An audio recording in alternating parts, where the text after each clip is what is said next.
Well, just got back from the home opener. Continuing my tradition of getting my Mets yearbook on opening day. You know, I have at least one Met yearbook every year from 1962, which is their first year.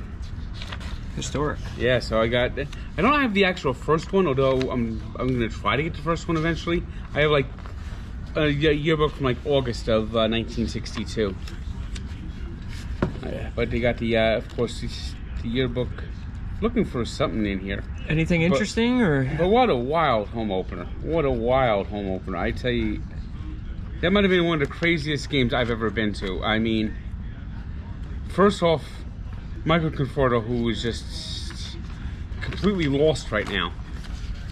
I could have sworn that he struck out, especially when the umpire here called strike three, and then all of a sudden, boom! I'm looking, and he's walking to first. The Mets are starting to celebrate, and it's like, I don't even know what's going on. Don Mattingly's going crazy, the biggest whiner in baseball. You know, Don Mattingly's always been a friggin' phony. Let me tell you, Don Mattingly fucking sucks. You know, when the Mets were kicking ass in New York, Don Mattingly was the Yankees' sole hero. You know what? He was a zero. The Mets ruled New York in the 80s. Keith Hernandez will always be a better first baseman than Don Mattingly.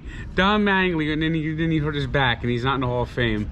And he's the worst, whiningest manager. He wants to have a challenge every fucking inning. He goes out to the mound and argues for more trips to the mound, even though it's limited now at 5. He wants 27 trips to the mound. He wants to go to the mound for after every fucking batter. I mean, this guy just whines and whines and whines. But you have a point, right? Well, Michael Conforto. I mean, this guy has left 15 runners on base through the first 4 games. Had the bases loaded, 1 out. And he basically struck out. Except he did the best elbow drop I've seen since Randy the Macho Man Savage. I mean, seriously. The umpire, he called, the ball was actually a strike.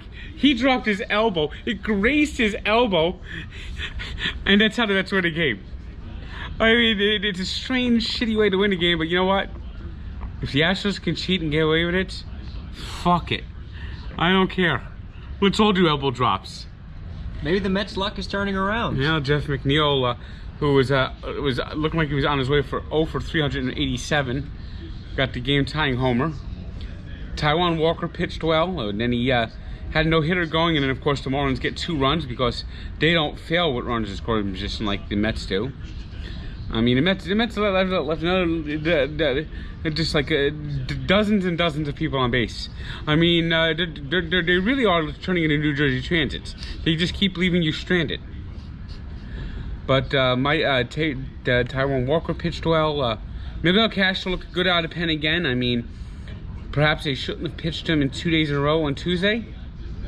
I mean, Trevor May was uneasy, got a runner on Durr, but didn't get in.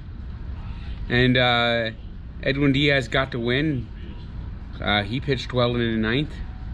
And it was important that the Mets won the game there after McNeil tied the game 2-2, because then we would have went to the gimmick bullshit piece of shit. I mean, the Mets bullpen don't have a bullpen. They have a bullshit. They have a bullshit. So who would have come out of that bullpen, that bullshit in the 10th inning? You wouldn't have seen Edwin Diaz on the mound for the 10th inning, though. You wouldn't. Besides, they pinch hit for him anyway. But you would have seen Jeurys Familia in all likelihood. Jeurys Familia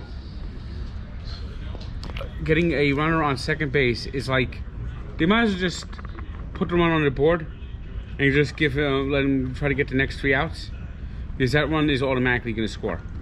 Meanwhile, in the bottom inning, the Mets, with the inability to get runners in from scoring position with nobody out, they should have just put up 3 Ks, because that would have been the end of the game. Because it would have been over. The Mets would have no shot in the 10th inning.